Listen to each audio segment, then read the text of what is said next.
says she wants me there, but Prince Philip may be on to us.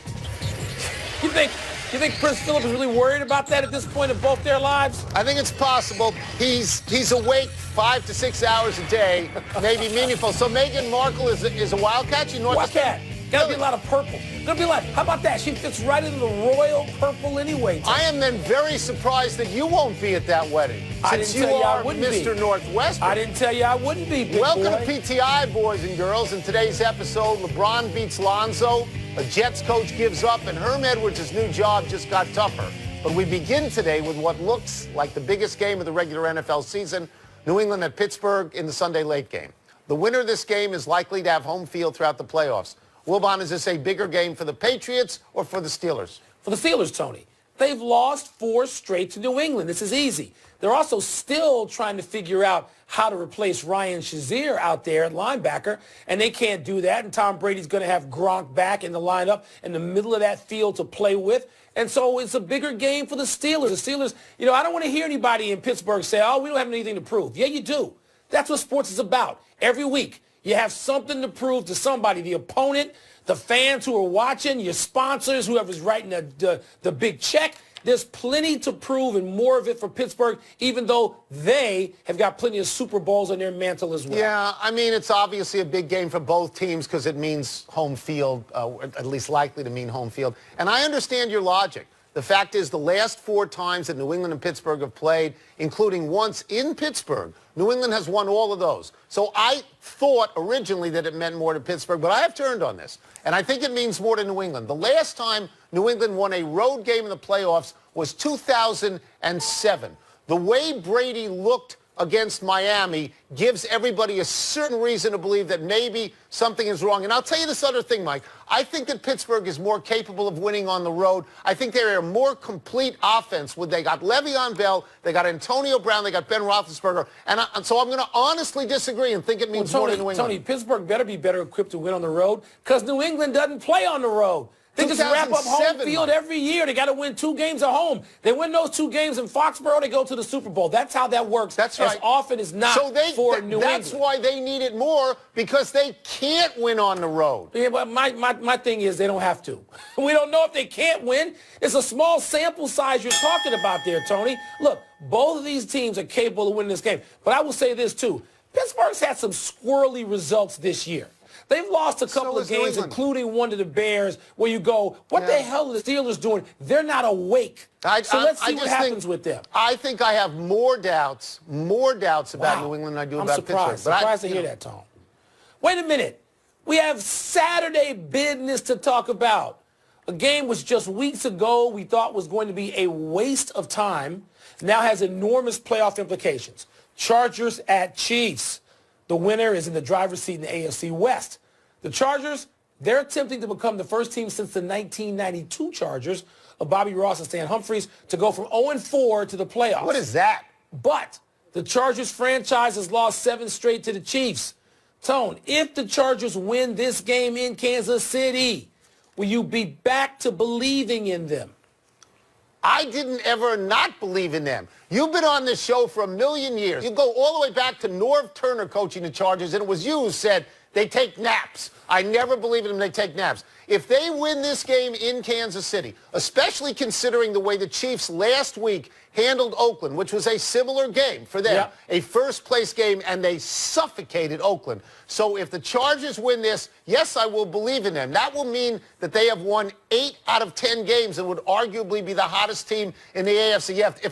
I got to admit to you, I'm very surprised that they're a 1-point favorite. I thought the Chiefs would be a favorite. Yeah. But if the Chargers win, yes, I will. So will you, right? I always say I don't go to Vegas on these things. I may go on this one. The Chargers being a 1-point favorite. Tony, let me say this. Every time, there are 2 franchises, both in the AFC, that the moment you begin to count on them in any particular year, and they will get to the playoffs a lot, that is when you look like an enormous idiot. San Diego and Cincinnati, right? Yes. Yeah, you sure. can't count on them. Right, and by the way, I could add a 3rd team, not in the AFC. The other would be the Detroit Lions. Because historically, meaning the last, 12 to 15 years, certainly within the last 20, that Bobby Ross, Stan Humphries team was 25 years ago. Yeah. That team had played, for a Super Bowl. So, Tony, I cannot trust the Chargers. I do not believe they'll win the game at all. Okay, maybe you don't. Well, obviously you don't believe they're going to win the game. The Kansas City Chiefs started out 5-0. The Chargers started out 0-4. If you went from 0-4 to the playoffs, if you went from 0-4 to win your division, you'd have to believe in them. You would have to. If you do. Okay. I don't believe they're going to wind up winning this game, though. By the way, do you like the lining in this? This is really nice. What is that? It looks flammable. What are you doing? John Morton, the offensive coordinator of the New York Jets, has admitted he gave up last week in the fourth quarter against the Denver Broncos when the Broncos were leading 23-0. Morton said, quote, "Listen, the game was out of hand. I don't like saying no mas, but it was time to get out of there. I'm not going to have these guys run a bunch of routes and something bad happen or make bad decisions. I didn't want that to happen, so I just wanted to run it and just get out of there," unquote. Wilbon, do you have any problem with John Morton admitting he gave up? Yeah, I do. I mean, I'd have less problem with just employing that strategy and saying, look, we were getting our butts kicked. We had to go back and work on some basic things we could rely on in the coming week or two. We had to go back to basics. I ran it that way. I didn't want to get anybody hurt, blah, blah, blah, blah, blah. Right. You say what you say. You fudge it a little bit. But what are you saying? You are, coaching all the time. We talked about this with somebody yesterday. He talks about how he sends signals through in these media conferences to his team. Well, we got to presume that the Jets players know what's being said at some point. They will be monitoring it live. But, Tony, I do. I think that you should not go out and say, we stunk it out so bad, we just had to tuck tail. Yeah, this is a show based on honest disagreement most of the time, and I agree with you 100%. You can do this, but don't talk about it. Don't call attention to it.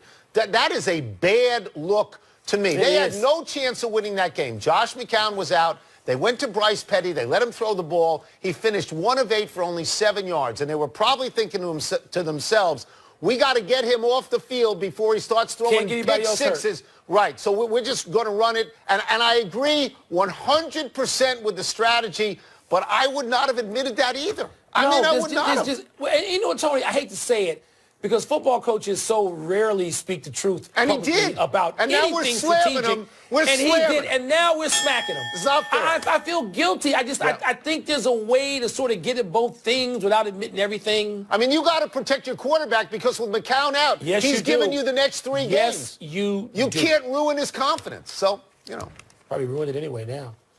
Let's get to some NBA, Tone. Specifically, the Cavaliers beating the Lakers last night in Cleveland. The sidebar, actually bigger than the game. LeBron taking the time at the end to counsel rookie Lonzo Ball to find his zone and stay in. Like a catcher going out to the pitcher, holding his glove up. Well, presumably, LeBron was telling Lonzo his zone is inside the three-point arc, where he is a pretty darn effective player already. Tony, the Cavaliers got the win, but was the night in any way a win for Lonzo Ball? Here's how it's a win for Lonzo Ball. If next year LeBron James goes to the Lakers and plays with Lonzo Ball, because the type of praise that he says of Lonzo is always the same, and it goes like this. You know what I like about his game? He doesn't need the ball. He doesn't need the ball. You know who needs the ball in that equation? LeBron needs the ball. But, and this is an important thing, at LeBron's age, he doesn't want to have to work so hard to bring up the ball anymore. Right. So he's out on the court with Paul George, presumably, and Lonzo Ball, and Lonzo is giving him the ball exactly where he wants it. This is a strategic play for next year, Mike. That's what you think it was. You think LeBron was that obvious with this? Yes. Telling the kid to hang in there, Tony. Maybe. Why did he cover his mouth if that wasn't what it was about? He said the media's going to take this and go crazy, and that's fine. But you don't have to get into that. And I thought all this was well played by LeBron. I'm not going to disagree with what you said there. I pretty much agree with you. But Tony, LeBron mentors in this league. This is his time to do that. He's in his, 14th year? 15? I don't know what it is. Whatever it is. He's 60 years old. It's senior time in terms of mentoring these kids. And this is the kind of thing where even when guys were, afraid of Michael Jordan, this is what he did. This is what Magic Johnson did. I don't know if Bird was sort of that friendly and fuzzy that he ever did that. I don't think so. But this is what certain people, Kevin McHale, Charles Barkley, Shaq. Okay. This is what they did at the end. Kobe, remember his last year? But there's also self-interest in this. There's self-interest if you're going to play together. And this is why when everybody looks at Lonzo Ball's game right now, they say the same thing. They say, be aggressive. At least try to get to the rim and do all of those things. You don't need to shoot threes. So stop. Don't be in love with the three ball like all these idiots criticizing him, saying he can't shoot the three. He can do stuff. What LeBron is going to say to him is, son, when I get to this spot, You can give me the ball. According to Bob Nightingale of USA Today, the Baltimore Orioles want to trade Manny Machado, but they are afraid the team they trade Machado to will ultimately trade him to the Yankees. And the last thing on earth the AL East Orioles want is to see Machado on the Yankees beating their brains out 19 times a year. Wilbon, should the Orioles try to prevent a back-channel deal to the Yankees, or should they just make the best deal they can? The Orioles should stop whining and crying. The Orioles disgust me right now. The Orioles have a ballpark that can produce tons of revenue. The Orioles play in a rich metropolitan area of two big communities. I know the Nationals have cut severely into that, but it's still a place of 8-9 million people. It's as big as, you know, the Bay Area, which has two teams, although one of those is poor. The Orioles are a wealthy team, Tony. They play in a division with other wealthy teams, the Red Sox and the Yankees and Toronto. Shut up and build your team, and don't give away a player or expect sympathy if you do. This is a very, very high school thing that they're doing. They say, you know, I'd really like to date Judy, but if I do that and Donna finds in, she may not want to date me. If you are stupid Judy and Donna, you went straight 1950s. You want to throw Betty and Veronica in there, too? No, I didn't. Yeah, I grew up with Judy's and Donna's. Kirsten and Keisha. You can go with that now, yeah. So anyway, in this particular situation, if you feel forced or you're stupid enough to give up Manny Machado, you have to get replacement assets. Yes. You can't worry where this guy is going to end up down the road. Make a deal. You can't make this into spy versus spy. Get the best deal that you can get. That's the charge for the Orioles. This makes no sense. What are we doing, calling Monty Hall in from the bullpen? But they can't make a deal in Baltimore? They got to whine, oh, don't send him to the Yankees. You can't take less. You cannot trade him to a team that makes you a deal and then you take less. And by the way, he's going to be a free agent at the end of the year no matter what. So if he wants to go to the Yankees, he will. That's right. So shut up. Let's take a break. We got double shut up on the Orioles. That's what should we reasonably expect out of Aaron Rodgers this weekend? And what should Carmelo Anthony expect when he returns to the Garden tomorrow night? This suit, if I walk near the Metro, this could spontaneously combust into flames. I thought it looked flammable. Pardon the Interruption is presented by Captain Morgan. Holiday like a captain. Please drink responsibly. Part of Happy Hour. And in part by Jaguar, the art of performance.